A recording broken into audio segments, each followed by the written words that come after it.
এই দৃশ্য এখন চিকিৎসালয়ৰ চিকিৎসালয়খন হৈছে ডবকাৰ 30খন বিছনাযুক্ত চিকিৎসালয়। চিকিৎসালয়ৰ ভিতৰত ইয়া কি দেখিছে? গৰু ছাগলী ঘূৰি ফুৰিছে চিকিৎসালয়খনৰ ভিতৰত।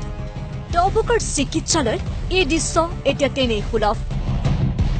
মানুহৰ পৰিৱৰ্তে গৰু ছাগলীয়ে ভৰি পৰিছে চিকিৎসালয়খন। যেন পশু চিকিৎসালয় এইখন। জাবৰ জোঁথৰ লেতেৰা পৰিৱেশে দুৰ্গন্ধৰ সৃষ্টি কৰিছে। ডবকা হস্পিটেলৰ বিষয়ে কৈ লাভ নাই। ডবকা হস্পিটেলখন একচুৱেল গৰু ছাগলৰ কথাৰেই হৈ গৈছে। আপুনি য'তেই চাওক, ডক্টৰ চেম্বাৰেই চাওক, মেডিচিন চেম্বাৰেই চাওক, ষ্ট'ৰ ৰুমেই চাওক, ফাৰ্মাচিষ্ট ৰুমেই চাওক, য'তে চাব মানে সেইটোৱেই দেখিব। আপুনি আৰু সেই বেডবিলাকক যাওক, ফিমেল ৱাৰ্ডত, মেল ৱাৰ্ডত, এইবিলাকৰ গোন্ধত আপুনি ভিতৰত সোমাবই নোৱাৰিব। বেমাৰৰ ট্ৰিটমেণ্টটো দূৰৰ কথা, আপুনি গোন্ধতেই এটেণ্ডেঞ্চবিলাক বেমাৰ পৰি যায়গৈ। এনেকুৱা অৱস্থা। নিশ্চয় আপোনালোকে তদন্ত কৰক, আমাৰ হস্পিটেলৰ ষ্টাফ আছে নে নাই, 4th গ্ৰেড আছে নে নাই, সুইপাৰ আছে নে নাই, যদি আছে এইটো কিয় নহয়?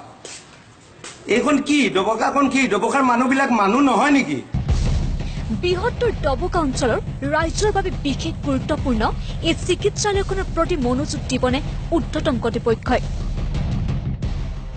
ডবকাৰ পৰা বাবুল তালুকদাৰ।